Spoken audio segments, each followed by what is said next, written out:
Hi guys, ఈరోజు day 4 వచ్చేసరికి monsoon ఇంకా ఇరిగేషన్ వరకు కొన్ని ఇంపార్టెంట్ పాయింట్స్ నేను చదువుకున్నాను. అందులో ఇంపార్టెంట్ పాయింట్స్ మీకు చెప్తాను.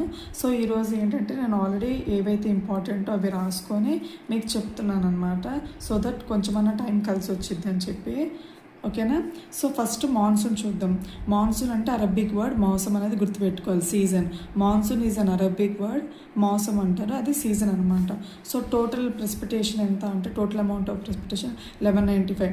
ఈ న్యూమరికల్స్ ఒకసారి గుర్తుపెట్టుకోండి మీరు. అమౌంట్ ఆఫ్ ప్రెసిపిటేషన్ ఎంత అంటే 1194 mm. Amount of rainfall generated అంటే 400 million hectare per meter. ఓకేనా? యావరేజ్ రెయినీ డేస్ ఎంత అంటే 130 days per year. మన ఇండియాలో యావరేజ్గా రెయినీ డేస్ ఎంత అంటే 130 అనమాట. సో ఒక రెయినీ డేని ఎలా చెప్తారంటే 24 hours మనకి మోర్ దెన్ 2.5 mm రెయిన్ కనుక పడితే దాన్ని రెయినీ డే అంటారు. సో మన ఇండియాలో యావరేజ్గా ఇయర్కి 130 days రెయినీ డేస్ ఉంటాయి అన్నమాట. సో ఇది నార్మల్ వాల్యూస్ అది గుర్తుపెట్టుకోవాల్సింది. సో మాన్సూన్ అనగానే ఇంపార్టెంట్ మనకి ఏంటి అంటే south west monsoon, north east monsoon. ఇది మీరు కాన్సెప్ట్ చూసుకోండి, ఐదర్ మెటీరియల్ అయినా కానీ లేకపోతే పెయిడ్ క్లాసెస్ ఏమన్నా కానీ. బట్ నేను అందులో గుర్తుపెట్టుకోవాల్సింది ఏంటి అని చెప్తానంటే సౌత్ వెస్ట్ మాన్సూన్ అనగానే మాకు ఫస్ట్ గుర్తు రావాల్సింది ఏంటంటే అది 1st June స్టార్ట్ అవుతుంది అనమాట. ఎక్కడ స్టార్ట్ అవుతుంది, ఏ మంత్లో స్టార్ట్ అవుతుంది, ఏ స్టేట్లో స్టార్ట్ అవుతుంది, ఎంత కాంట్రిబ్యూట్ చేస్తుంది, ఆ పీరియడ్ని ఏమంటారు, లైక్ ఆ మాన్సూన్ని ఏమంటారు. సో అలా ఈ 4 points ఇక్కడ సౌత్ వెస్ట్ మాన్సూన్లో, అలాగే ఇక్కడ ఆ 4 points గుర్తుపెట్టుకొని చాలు. బట్ చాలా ఇంపార్టెంట్, 1 mark అన్నా వచ్చే ఛాన్సెస్ ఉంటుంది జనరల్గా ఒకవేళ మాన్సూన్లో నుంచి కనుక ఇవ్వాలి అనుకుంటే. ఓకేనా? సో ఏంటి అంటే అదే సౌత్ వెస్ట్ మాన్సూన్ అయితే ఫస్ట్ కేరళలో స్టార్ట్ అవుతుంది 1st June. ఇది ఇంపార్టెంట్. 1st June స్టార్ట్ అవుతుంది, 15th October కల్లా వెళ్ళిపోతుంది. కేరళలో స్టార్ట్ అవుతుంది. అలాగే ఏదైతే మనం రెయిన్ఫాల్ రిసీవ్ చేసుకుంటాం ఇండియాలో, అందులో 75% మనకి రెయిన్ఫాల్ ఈ మాన్సూన్ నుంచి వచ్చింది. సౌత్ వెస్ట్ మాన్సూన్ నుంచి వస్తుంది అనమాట. అందుకే దీన్ని గ్రాండ్ పీరియడ్ అంటారు. మనకి మాన్సూన్లో important monsoon south west monsoon. 75% of rainfall వచ్చేది ఈ మాన్సూన్ వల్లే. కేరళలో ఫస్ట్ స్టార్ట్ అవుతుంది, 1st June వచ్చి 15th October వెళ్తుంది. ఇది సౌత్ వెస్ట్ మాన్సూన్లో మీరు గుర్తుపెట్టుకోవాల్సింది. Next north east monsoon. ఇది ఎట్లా అంటే సదర్న్ స్టేట్స్లో వస్తుంది అనమాట. ఫస్ట్ ఏపీ ఇంకా తెలంగాణ సైడ్ నుంచి. సో ఇది ఎట్లా అంటే 15th October అంటే ఇక్కడ వెళ్ళిపోగానే ఇక్కడ వచ్చింది. 15th October నుంచి స్టార్ట్ అయ్యి mid-December అంటే డిసెంబర్ మధ్యలో వెళ్ళిపోతుంది అనమాట. సో దీన్ని రిట్రీటింగ్ మాన్సూన్ అంటారు. గుర్తుపెట్టుకుని అసలు కన్ఫ్యూజ్ అవ్వద్దు. రిట్రీటింగ్ మాన్సూన్, వెళ్ళిపోయే మాన్సూన్ అనమాట. ఈ మాన్సూన్ వల్ల ఏ స్టేట్కి ఎక్కువ రెయిన్ఫాల్ వస్తుందంటే తమిళనాడు. చాలా ఇంపార్టెంట్, ఇది అడుగుతారు. ఏ స్టేట్ అంటే ఈ నార్త్ ఈస్ట్ మాన్సూన్ వల్ల ఎక్కువ రెయిన్ఫాల్ రిసీవ్ అయ్యే రీజన్ లైక్ ప్లేస్ ఏది అంటే అనమాట తమిళనాడు అనమాట. ఈ మాన్సూన్ ఎక్కువ సదరన్ స్టేట్స్ కవర్ చేసిద్ది అనమాట. ఇది ఎట్లా అంటే 15th October స్టార్ట్ అయ్యి mid-December ఎగ్జిట్ అయిపోయింది. ఓకేనా?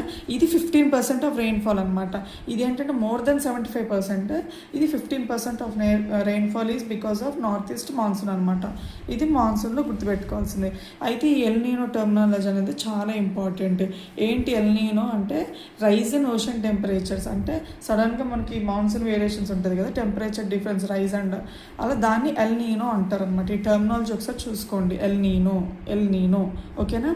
దీని తర్వాత ఏంటంటే మనకి మాన్సూన్ అయిపోయిన తర్వాత ఆర్టిఫిషియల్ రెయిన్ అనమాట. అంటే మామూలుగా మనకి మనం ఓన్గా న్యాచురల్గా కాకుండా మనం ఇండ్యూస్ చేయాలంటే ఆర్టిఫిషియల్ రెయినింగ్ అన్నా క్లౌడ్ సీడింగ్ అన్నా ఒకటే అనమాట.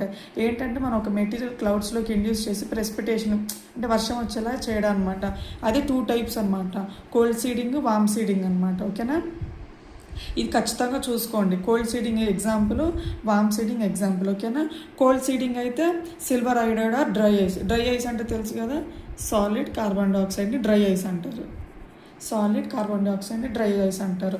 సో కోల్డ్ సీడింగ్కి ఐదర్ సిల్వర్ ఐడైడ్ లేదా డ్రై ఐస్. వామ్ సీడింగ్ అయితే సోడియం క్లోరైడ్.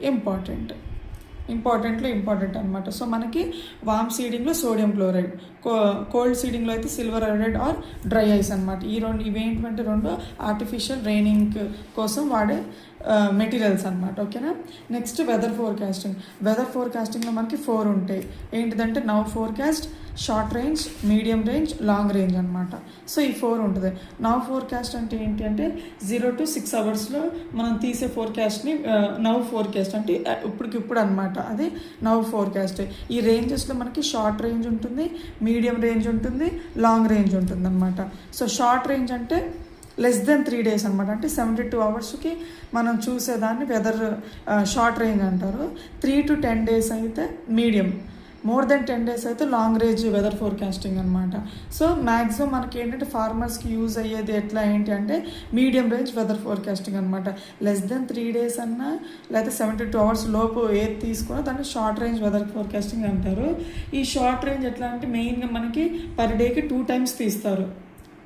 పర్ డేకి 2 times తీస్తారనమాట. మళ్ళీ ఒకవేళ ఫార్మర్కి మనం అగ్రికల్చర్లో ఎక్కువ యూజ్ చేసేది ఏదంటే మీడియం రేంజ్ వెదర్ ఫోర్కాస్టింగ్ అనమాట. ఓకేనా.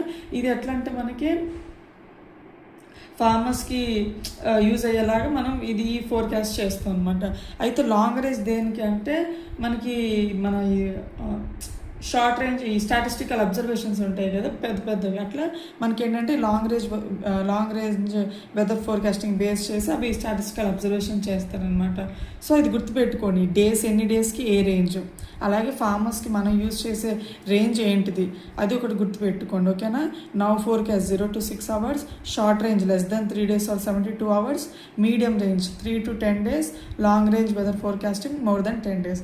అయితే దీంట్లో ఇంకోటి గుర్తుపెట్టుకోవాల్సింది ఏంటంటే జనరల్గా నేను ఇన్స్టిట్యూట్ కూడా ఒక వీడియో తీస్తాను. అంటే చాలా ఇన్స్టిట్యూట్స్ ఉన్నాయి, చాలా ఇన్స్టిట్యూట్స్, బ్యూరోస్, సెంటర్స్ అంటే చాలా ఉన్నాయి. అది కూడా నేను కొన్ని ఇంపార్టెంట్ అనిపించిన నేను మీతో షేర్ చేస్తాను. బట్ ఇట్లా పర్టికులర్గా మనకి ఇప్పుడు ఇట్లా వెదర్ రిలేటెడ్, మాన్సూన్ రిలేటెడ్ ఉండేది 2 ఒకటి IMD, ఇంకోటి మనకి ఇది national centre for medium range weather forecasting అన్నాను. సో ఇది మనకి నేను కవర్ చేస్తాను సెంటర్స్లో. ఇది ఇండియన్ మెట్రలాజికల్ డిపార్ట్మెంట్ అనమాట. ఇన్స్టిట్యూట్ సంథింగ్ ఉంది, నేను మళ్ళీ చూసి కవర్ చేస్తాను.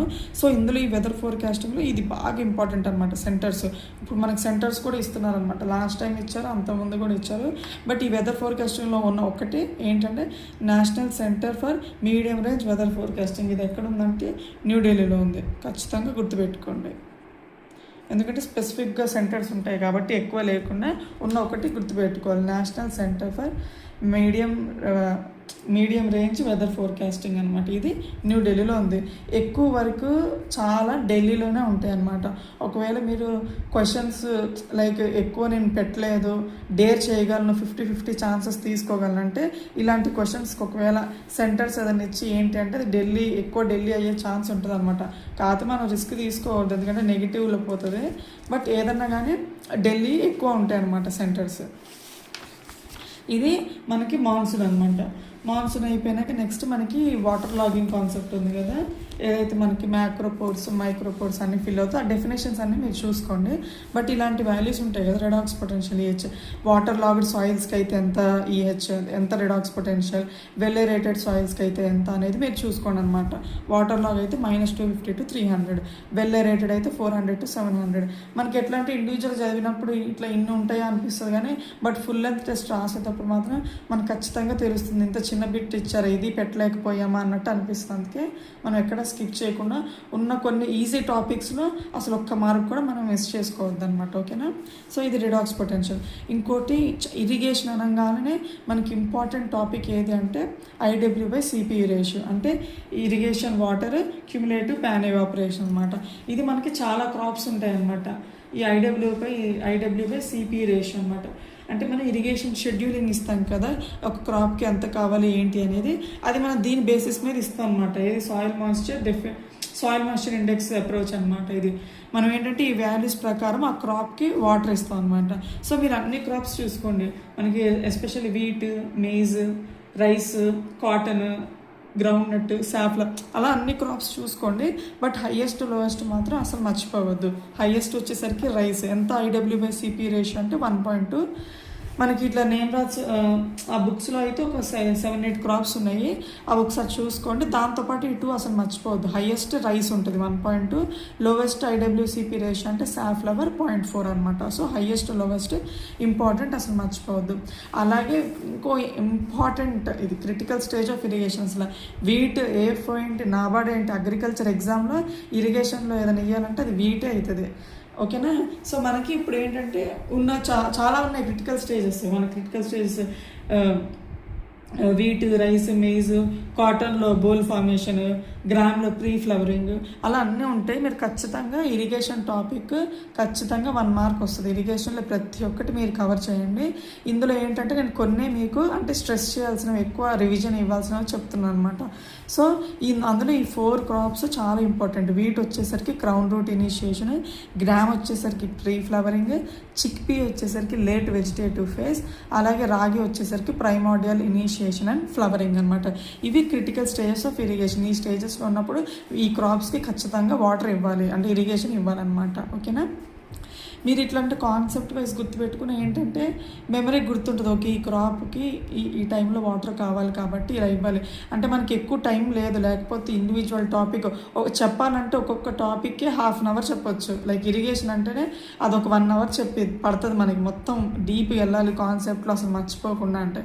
బట్ ఏంటి అంటే అంత టైం లేదు. బట్ అందులో ఎవరి ప్రిపరేషన్ వాళ్ళకి ఉంటుంది కాబట్టి నేను ఏంటంటే ఇప్పుడు నాన్ అగ్రికల్చర్ వాళ్ళు కూడా ఉంటారు కాబట్టి ఏంటంటే ఎక్కడ స్ట్రెస్ చేయాలి ఏంటి అని చెప్తే దాన్ని బట్టి చదువుకుంటారు అన్నట్టు నేను చెప్తున్నాను అనమాట. ఓకేనా.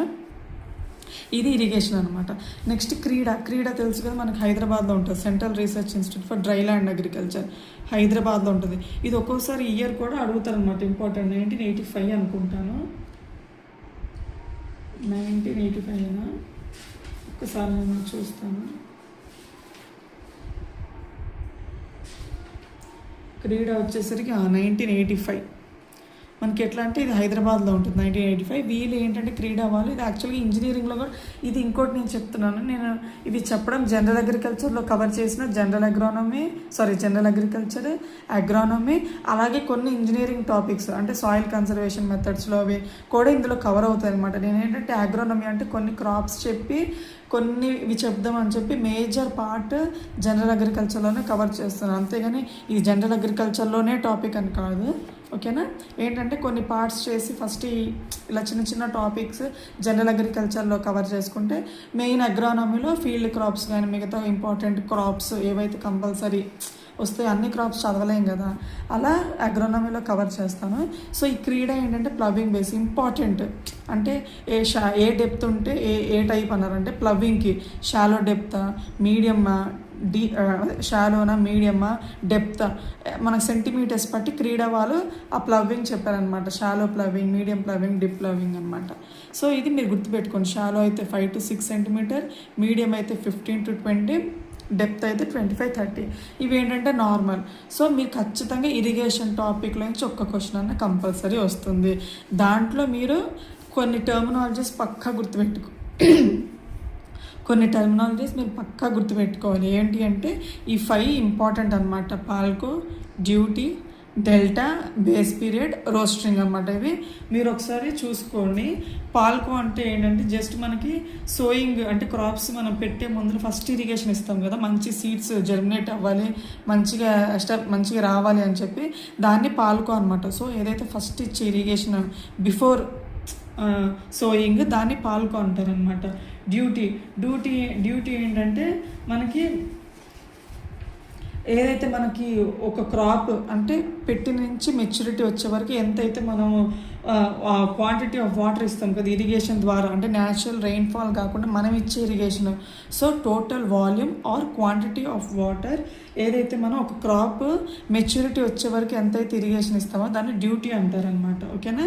నెక్స్ట్ ఇవి ఒకసారి మీరు టర్మినాలజీ చూసుకోండి, మీకు ఎలా చదివితే అర్థమైతే అలా పెట్టుకోండి. ఏంటంటే ఒక్కోసారి మనకి డెఫినేషన్స్ ఇస్తారు, ఇచ్చి అది ఏంటి అని ఆప్షన్స్ ఇస్తారనమాట. సో ఇలాంటి చిన్న టాపిక్స్లో మనం మార్క్స్ మిస్ అవ్వద్దు అనమాట. ఓకేనా. నెక్స్ట్ డెల్టా వచ్చేసరికి total depth of water required by A crop. అంటే మొత్తం ఆ క్రాప్ డ్యూరేషన్ ఆ ఫీల్డ్లో క్రాప్కి ఎంత డీప్ వరకు వాటర్ అవసరం అనమాట, అది మంచిగా రావడానికి, దాన్ని డెల్టా అనమాట. So depth of water required by crop during it's duration in the field, దాన్ని డెల్టా అంటారు అనమాట. సో బేస్ పీరియడ్ అంటే ఏంటి? Period during which irrigation water is totally supplied to crop. అంటే మొత్తం ఎంతైతే పీరియడ్ మనకి మొత్తం అనమాట. సో మీరు బేస్ పీరియడ్కి మన డ్యూటీకి కన్ఫ్యూజ్ అవ్వద్దు. ఇదేంటంటే క్వాంటిటీ ఆఫ్ వాటర్, ఇదేంటంటే ఎంత పీరియడ్, ఎన్ని డేస్ ఇచ్చాం మనం ఇరిగేషన్ స్టార్టింగ్ క్రాప్ ఫస్ట్ నుంచి లాస్ట్ వరకు, అది బేస్ పీరియడ్ అనమాట. సో రోస్టరింగ్ అంటే ఏంటి అంటే first process of distribution of irrigation water, అంటే మనం వాటర్ ఇచ్చేదాన్ని అనమాట. దీన్ని వాటర్ రెగ్యులేషన్ కూడా అంటారు. So roasting or water regulation, ఇది మీరు ఒకసారి టర్మినాలజీస్ మాత్రం ఖచ్చితంగా చూసుకోండి. 5 ఇది కోర్ వాటరింగ్ ఏదో అంటారు, core watering or water regulation, పాల్కో, డ్యూటీ, డెల్టా, బేస్ పీరియడ్, ఈ టర్మినాలజీస్ ఇరిగేషన్ అసలు ఇరిగేషన్ టాపిక్ అసలు మిస్ అవ్వకండి. మంచిగా డీప్గా మంచి మెటీరియల్ మీరు మీ ఇన్స్టిట్యూట్స్ వాళ్ళ బుక్స్ తీసుకోవచ్చు, లేకపోతే మనకి TNA మన తమిళనాడు అగ్రికల్చర్ అవి యాక్చువల్గా ఈ పేపర్ సెట్ చేసే వాళ్ళు కూడా ఎక్కువ ఆ మెటీరియల్స్ ఫాలో అవుతారు అంటారు.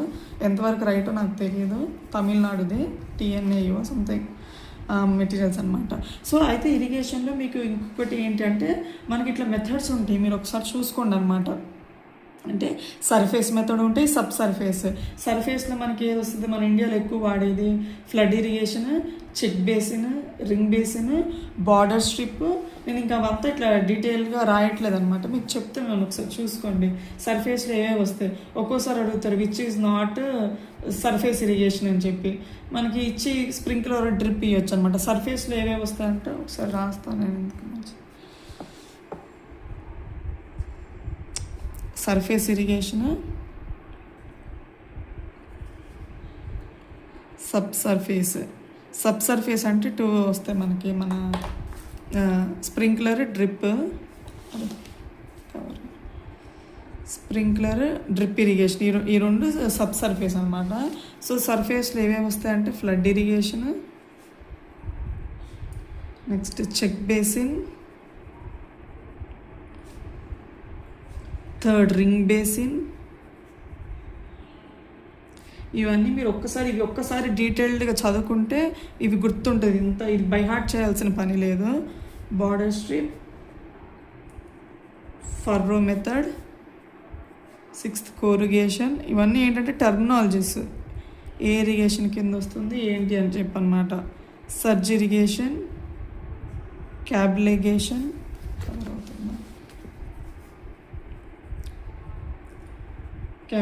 సో ఇవి సర్ఫేస్ అనమాట. మన ఇండియాలో ఎక్కువ ఫాలో అయ్యేది ఏంటంటే చెక్ బేసిన్ అనమాట. అంటే ఇట్లా పెట్టి వేస్తాం కదా వాటర్, సాయిల్ ఇలా చెక్స్ లాగా పెట్టి, అంటే క్లోజ్ గ్రోయింగ్ గ్రౌండ్స్ పక్కన అంటే ఇలా వాటర్ చేస్తాం అనమాట. అది మీరు ఇంక అండర్స్టాండింగ్ అనమాట, మీరు ఒకసారి చూసుకోండి మెటీరియల్స్. సో ఫ్లడ్ ఇరిగేషన్ అంటే ఎక్కువ ఏంటంటే వెట్ ల్యాండ్ రైస్, తెలుసుగా రైస్కి ఎప్పుడు వాటర్ ఉండాలి, ఆ వెట్ ల్యాండ్ రైస్లో మనం ఎక్కువ ఉంటుంది. ఇది ఏంటంటే చెక్ బేసిన్, మనం ఎక్కువ యూజ్ చేసేది ఇండియాలో చెక్ బేసిన్ అనమాట క్లోజ్ గ్రోయింగ్ క్రాప్స్కి. అది రింగ్ బేసిన్ అంటేనే మనకు గుర్తు రావాల్సిన హార్టికల్చర్ క్రాప్స్, తెలుసుగా చెట్టు చుట్టూ ఇలా పెడతారు ఇరిగేషన్ ఇచ్చేటప్పుడు క్రాప్స్కి. రింగ్ బేసిన్ అంటేనే ఫ్రూట్ క్రాప్స్కి అన్నిటికీ రింగ్ బేసిన్ అనమాట.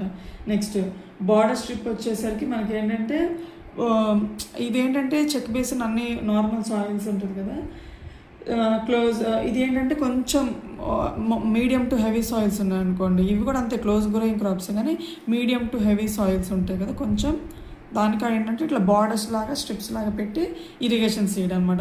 నెక్స్ట్ ఫర్రో అంటేనే ఇది కూడా గుర్తుపెట్టుకోవచ్చు పేరులోని, ఫర్రో అంటే రూటెడ్ క్రాప్స్కి ఇచ్చే ఇరిగేషన్ అనమాట, ఫర్రో మెథడ్ అనమాట.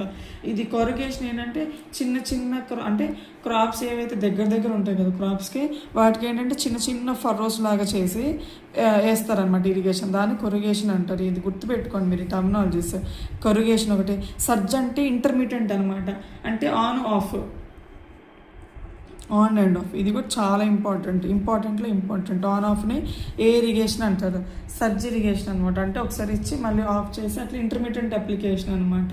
మనకేంటంటే ఎక్కువ వాటర్ లాస్ అంటే ఐదర్ ఇట్లా రన్ ఆఫ్గా వెళ్ళిపోకుండా, లేకపోతే లోపల డీప్గా ఏ లాసెస్ లేకుండా ఎట్లా అనమాట సరిపోన ఇచ్చి మళ్ళీ ఆఫ్ అనమాట, మళ్ళీ ఇచ్చి మళ్ళీ ఆఫ్, అట్లా దాన్ని సర్జ్ ఇరిగేషన్ అంటారు. క్యాబ్లిగేషన్ ఏంటంటే ఇది ఒక టైప్ ఆఫ్ ఆటోమేటిక్గా వచ్చేలాగా అనమాట సర్ఫేస్ ఇరిగేషన్లో క్యాబ్లిగేషన్. సో ఇవి ఒక్కసారి చూసుకోండి, సర్ఫేస్ మెథడ్ అన్నీ ఏవి సర్ఫేస్ కింద వస్తాయి. అయితే సబ్ సర్ఫేస్ వచ్చేసరికి 2 అనమాట. అంటే ఇది సాయిల్ అనుకో కొంచెం నియర్ టు సాయిల్ అనమాట. స్ప్రింక్లర్ కానీ డ్రిప్ కానీ పెడతారనమాట. అయితే ఏంటి, ఇది ఇరిగేషన్ మెథడ్స్ అనమాట, ఎలా ఇస్తామో ఏంటి అనేది. వాటి ఎఫిషియన్సీ చాలా ఇంపార్టెంట్, ఖచ్చితంగా పర్సంటేజెస్ ఇంపార్టెంట్ అడుగుతారు. సర్ఫేస్ ఇరిగేషన్ అయితే మనకి ఎంత ఎఫిషియన్సీ ఉంటుంది అంటే 60% ఎఫిషియెంట్ అనమాట. మనకి స్ప్రింక్లర్ అయితే 75%, సజ్జ అయితే 85 to 90. అన్నిటికంటే మోస్ట్ ఎఫిషియన్సీ అంటే అసలు మ్యాక్సిమం వాటర్ వేస్ట్ కాకుండా మనం ఇచ్చే ఇరిగేషన్ ఫుల్ ఫ్లెడ్జ్గా ఎఫిషియెంట్గా ఉండే సిస్టమ్ ఏది అంటే డ్రిప్ ఇరిగేషన్ అనమాట. 90% ఆల్మోస్ట్. ఓకేనా, ఇది మనకి ఎఫిషియన్సీస్ ఒకసారి చూసుకోండి. అలాగే ఇది మెయిన్ మనకి ఏంటంటే ఒక్కోసారి స్ప్రింక్లర్ అండ్ డ్రిప్ ఇరిగేషన్, ఇది డ్రిప్ తెలుసు కదా మనకి ఇజ్రాయెల్లో స్టార్ట్ అయ్యింది ఇది. అలా మెల్లిమెల్లిగా మనకి ఏంటంటే ఇక్కడ మనకి కాస్ట్ ఎఫెక్ట్ అంటే కొంచెం మనం బడ్జెట్ పెట్టవచ్చు ఫీల్డ్లో, కొంచెం కాస్ట్ పర్లేదు అనుకుంటే ఏంటంటే మనకి ఇరిగేషన్లో ఎక్కడైతే మనకి బాగా వాటర్ స్కేస్ ఉంటుందో, సాల్ట్స్తో ఎక్కువ మనకి సాయిల్ ఇబ్బంది పడుతుంది అనుకోండి, అప్పుడు ఇదేంటంటే తెలుసు కదా దీన్ని drip are irrigation are trickle irrigation అంటారు. అంటే ఖచ్చితంగా ఆ క్రాప్ చుట్టూ జస్ట్ డ్రాప్ బై డ్రాప్ అట్లా. అంటే నేను ఇంకా మరీ కాన్సెప్ట్కి ఏమి వెళ్ళిపోను, అది మీరు చూసుకోండి. సో డ్రిప్ ఏంటంటే మనకి ఎక్కడ ఇజ్రాయెల్లో స్టార్ట్ అయింది, ట్రికిల్ ఇరిగేషన్ అంటారు. ఇది మెయిన్ ఎక్కడ పెడతారంటే ఎక్కడైతే వాటర్ స్కేర్సిటీ ఎక్కువ ఉండి కొంచెం సాల్ట్ ఇష్యూస్ ఉంటాయో అక్కడ పెడతాం అనమాట. నెక్స్ట్ స్ప్రింక్లర్ వచ్చేసరికి ఇట్లా నేను కంపారిజన్గా చెప్తాను సో దట్ గుర్తుండడానికి. మీకు నచ్చినట్టు రాసుకోండి. స్ప్రింక్లర్ అంటే ఐదర్ మొత్తం స్ప్రింక్లర్ రాసి మొత్తం డ్రిప్ అని అలానే రాసుకోవచ్చు. స్ప్రింక్లర్ అనగానే మనకు గుర్తు రావాల్సి, స్ప్రింక్లర్ అంటే తెలుసు కదా కొంచెం ఇట్లా షవర్స్ లాగా వస్తాయి ఇలా ఇలా ఇలా. అంటే మీరు ప్రాక్టికల్గా చూసారో లేదో కాలేజ్ అట్లా. స్ప్రింక్లర్ ఏంటంటే ఇట్లా మనకి షవర్ టైప్ వస్తుంది కదా. ఎట్లా అంటే మనకి అన్ఈవెన్ టోపోగ్రఫీ అంటే కొంచెం స్ట్రెయిట్ లెవెలింగ్ లేకుండా అన్ఈవెన్ ఉన్నప్పుడు ఏంటంటే మనకి శాండీ సాయిల్స్లో వాటర్లో ఏంటంటే ఎక్కువ అంటే ఒకేసారి పోసి వాటర్ పీల్చుకుని ఇట్లా శాండీ సాయిల్స్లో అటు ఇటు ఉన్నప్పుడు స్ప్రింక్లర్ యూజ్ చేస్తాం అనమాట. సో దీనికి ఎట్లా అంటే ఈ ఇరిగేషన్ యూజ్ చేస్తే మనము 25 to almost 50% వాటర్ సేవ్ చేసుకోవచ్చు. ఏదైతే మనం ఇరిగేషన్ సర్ఫేస్తో పోలిస్తే మనకి దీని ద్వారా ఏంటంటే మనకి 25 to 50% వాటర్ సేవ్ చేసుకోవచ్చు. అదే డ్రిప్లో అయితే 50 to 70%. ఎందుకంటే ఇది కరెక్ట్గా మనకి ఆ డ్రిప్ కరెక్ట్గా ఆ రూట్ జోన్లోనే మనం పెడతాం అనమాట. పైపు ఏదైతే ఆ ఇన్లెట్ మన డ్రిప్పర్స్ ఉంటాయో అక్కడే పెడతాం అనమాట. సో చాలా ఉంటుంది అనమాట. సో దీనికి ఏంటంటే డిశ్చార్జ్ రేట్ ఎక్కువ ఉంటుంది. అంటే ఒక గంటకి 1000 liters వాటర్ డిశ్చార్జ్ అయ్యేలాగా ఉంటుంది. ఎందుకంటే సాయిల్ ఎక్కువ మనం ఇట్లా షవర్ ఎక్కువ కొట్టాలి కాబట్టి. ఇది ఏంటంటే అక్కడే అనమాట గంటకి 1 to 8 liters. అంటే క్రాప్ తక్కువ తీసుకునేది చిన్న కాబట్టి మనకి గంటలో 1 to 8 liters కవర్ చేస్తుంది అనమాట ఈ డ్రిప్. అలాగే ప్రెజర్ ఎంత అంటే ఇది ఇంపార్టెంట్ ప్రెజర్స్ అడుగుతారు మనకి ఒక్కోసారి.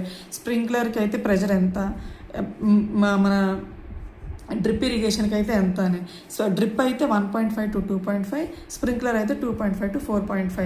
ఇరిగేషన్ కాన్సెప్ట్ అనేది అస్సలు మిస్ అవ్వద్దు. ఖచ్చితంగా మార్క్స్ వచ్చే ఛాన్స్, 1 mark అన్నా వచ్చే ఛాన్స్ ఉంటుంది. ఇవి ఎట్లాంటి ఈజీ టాపిక్స్, కొంచెం చదివినా గుర్తుండే టాపిక్స్. ఇలాంటి టాపిక్స్లో నుంచి అసలు మార్క్స్ మిస్ అవ్వద్దు.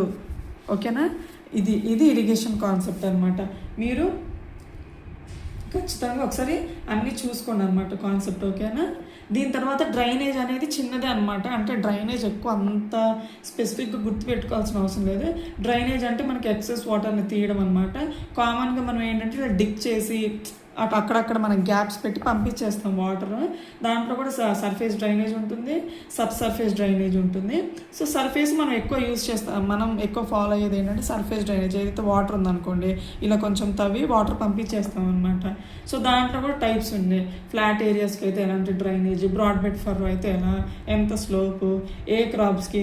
మెయిన్గా అయితే మనకి గ్రౌండ్ నట్ వీటికి ఏదైతే క్లే సాయిల్స్ కొంచెం సాయిల్ ఇది ఉంటుందో వాటికి ఎట్లా అంటే బెడ్స్ లాగా చేసి పంపిస్తారనమాట. అవి ఒకసారి మీరు చూసుకోండి. అలాగే సబ్ సర్ఫేస్లో ఏంటంటే ఇట్లా tile drainage, mole drainage, vertical drainage అలా ఏంటని చూసుకోండి. బట్ అంత ఇంపార్టెంట్ కాదు.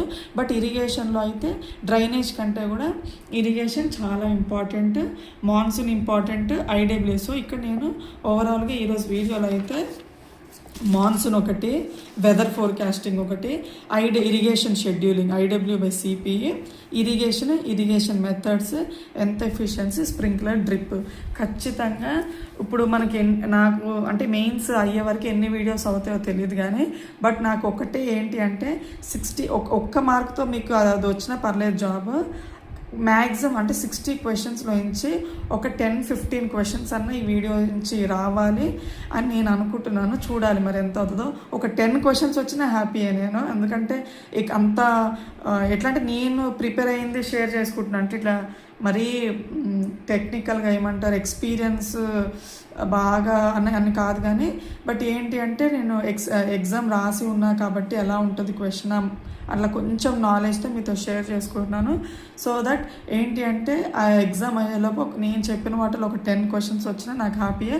ఆ 10 క్వశ్చన్స్ మీ ప్రిపరేషన్కి హెల్ప్ అయ్యి మీకు జాబ్ వచ్చిందంటే ఇంకా హ్యాపీ. ఓకేనా? ఈరోజు వీడియో కూడా మీకు నచ్చింది అనుకుంటున్నాను. Thank you for your time. Thank you for watching. Happy learning.